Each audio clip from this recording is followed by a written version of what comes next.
যে কর্ণধার তার বাড়িতে ইডি পৌঁছেছে।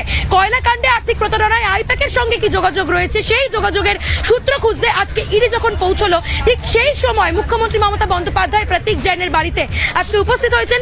এবং আমরা জানি তৃণমূলের ভোট কুশলী আইপ্যাক, সেই আইপ্যাকের যে প্রতিষ্ঠাতা ডিরেক্টর কর্ণধার আমরা যাকে বলি প্রতীক জৈন, তার বাড়িতে আজকে এনফোর্সমেন্ট ডিরেক্টরেটের আধিকারিকরা, তুমি দেখতে পাচ্ছ নিচে রয়েছে কেন্দ্রীয় বাহিনীর জওয়ান এবং তার সঙ্গে প্রচুর পরিমাণে পুলিশ। সকাল থেকে কিন্তু প্রচুর পরিমাণে পুলিশ ডিপ্লয় করা হচ্ছিল এবং কোনো জায়গায় গিয়ে এখন প্রশ্ন উঠছে তাহলে মমতা বন্দ্যোপাধ্যায় তিনি কি আগে থেকেই ঠিক করে রেখেছিলেন তিনি এখানে আসবেন?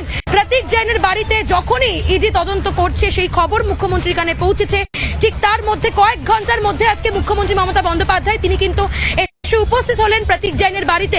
এখন তিনি ওপরে গিয়েছেন এবং থার্ড ফ্লোরে প্রতীক জৈন তিনি বাড়িতেই রয়েছেন। আমরা যেমনটা জানতে পারছি তাকে জিজ্ঞাসাবাদ করা হচ্ছে, ইডি তদন্তকারী আধিকারিকরা তাকে জিজ্ঞাসাবাদ করছেন, বিভিন্ন যে নথিপত্র কাগজপত্র সে সমস্ত নিয়ে তাকে কিন্তু জিজ্ঞাসাবাদ করা হচ্ছে। মূলত আইপ্যাকের সঙ্গে বারবার যে কথাটা বলছিলাম, আইপ্যাকের সঙ্গে কি যোগাযোগ রয়েছে, কয়লা কাণ্ডের এই আর্থিক প্রতারণা মামলার কি যোগসাজশ রয়েছে, কোথায় সেই সূত্র লুকিয়ে রয়েছে, সেই সমস্তটাই কিন্তু জিজ্ঞাসাবাদ করা হচ্ছে। এবং এই মুহূর্তের সব থেকে গুরুত্বপূর্ণ সব থেকে বড় খবর, মুখ্যমন্ত্রী মমতা বন্দ্যোপাধ্যায় এসে পৌঁছেছেন আইপ্যাকের কর্ণধার প্রতীক জৈনের বাড়িতে। তুমি দেখতে পাচ্ছ সেই ছবি, একদিকে রয়েছে ইডির গাড়ি, সরাসরি সেই ছবি দেখাচ্ছি, অন্যদিকে মুখ্যমন্ত্রী মমতা বন্দ্যোপাধ্যায় তিনি এই গেট থেকে একেবারে বাইরে থেকেই তিনি কিন্তু এক ফোঁটা সময় নষ্ট পর্যন্ত করেননি।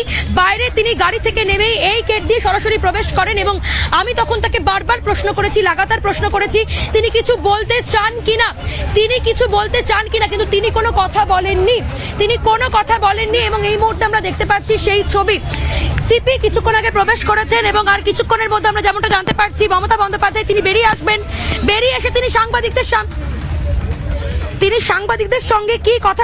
গুড মর্নিং দর্শক, অতি অদ্ভুত রোমহর্ষক ব্যাপার চলছে আমাদের বাংলায়। তৃণমূলের ভোট কাউন্সিল সংস্থা আইপ্যাক, এটা সবাই জানে, 2019-এ অনেকগুলি আসন হারার পর আইপ্যাককে নিযুক্ত করে তৃণমূল ওদের ভোট বৈতরণী পার করার, এবং 2021-এ তার ফল আমরা দেখতে পারি। একদম বিজেপিকে ধূলিসাৎ করে 200-র বেশি আসন নিয়ে তৃণমূল ক্ষমতায় আসে। একজন সেলিব্রিটি হয়ে যান আইপ্যাকের কর্ণধার বা মালিক বা হেড প্রশান্ত কিশোর। পরবর্তীকালে প্রশান্ত কিশোর নিজের রাজনৈতিক দল বানান, আইপ্যাক ছেড়ে দেন এবং আইপ্যাককে চালনা করেন প্রতীক জৈন। যাই হোক, এত অবধি সব ঠিক আছে।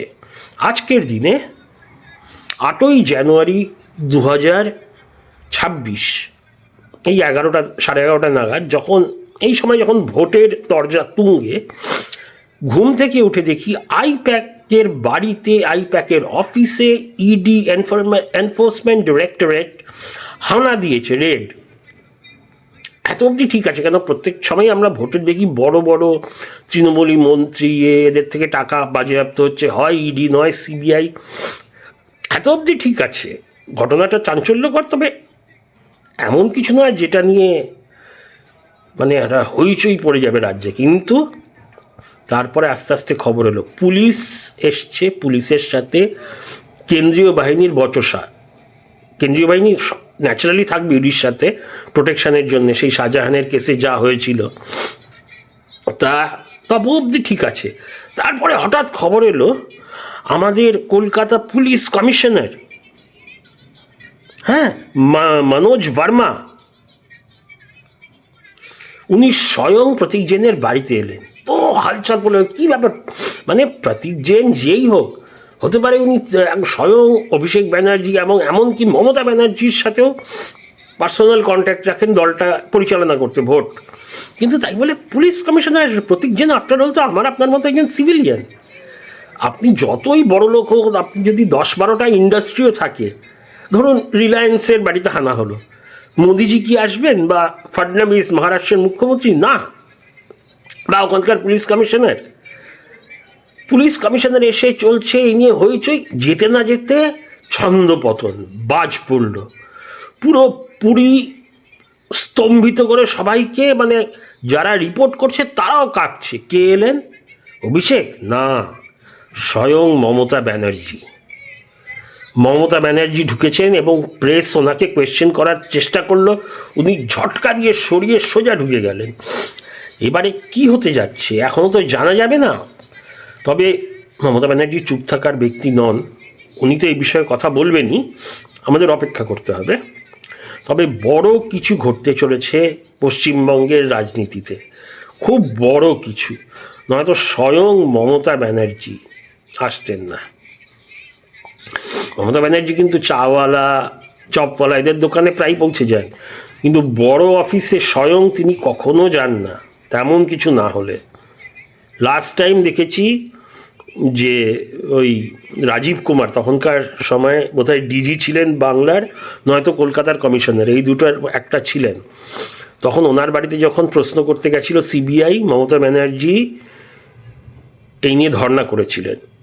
কিন্তু তবুও রাজীব কুমার একজন সরকারি প্রতিনিধি, টপ বস ছিলেন কলকাতার, ঠিক মমতা ব্যানার্জির নিচেই, যে মানে পুলিশ স্ট্রাকচারে বলছি, পলিটিক্যালি না। তা একটা কারণ ছিল, কিন্তু প্রতীক জৈন তো কেউ না, সরকারের একটা ছোটোখাটো আমলাও না উনি। হতে পারে উনি বিশাল কোটিপতি টাকার মালিক, কিন্তু আমাদের সরকারি কাঠামোতে উনি কোনোভাবেই আসেন না। তার বাড়িতে যখন ইডি গেছে স্বয়ং মুখ্যমন্ত্রী, মানে এটা কিন্তু খুব বড় বড় একটা ব্যাপার। কি ব্যাপার, কোথাকার জল কোথায় গড়ায়, এগুলো আমরা জানতে পারবই। যখন মমতা ব্যানার্জি স্বয়ং গেছেন, রাজ্যের নাম্বার ওয়ান, যার কথায় রাজ্যটা চলে, কিছু তো হচ্ছে, কিছু সিরিয়াস হতে চলেছে। দেখা যাক। আমি এ নিয়ে আমার অনেক মতামত আছে, আমি কিছুই ব্যক্ত করব না, ভেবেছিলাম করব, কিন্তু ভিডিওটা বানাবার আগেই দেখলাম মমতা ব্যানার্জি স্বয়ং পৌঁছে গেছেন। এখন তো পুরো খেলা উল্টে গেল। কি ব্যাপার, কি হচ্ছে কি হচ্ছে না, দেখা যাক। ধন্যবাদ, জয় হিন্দ।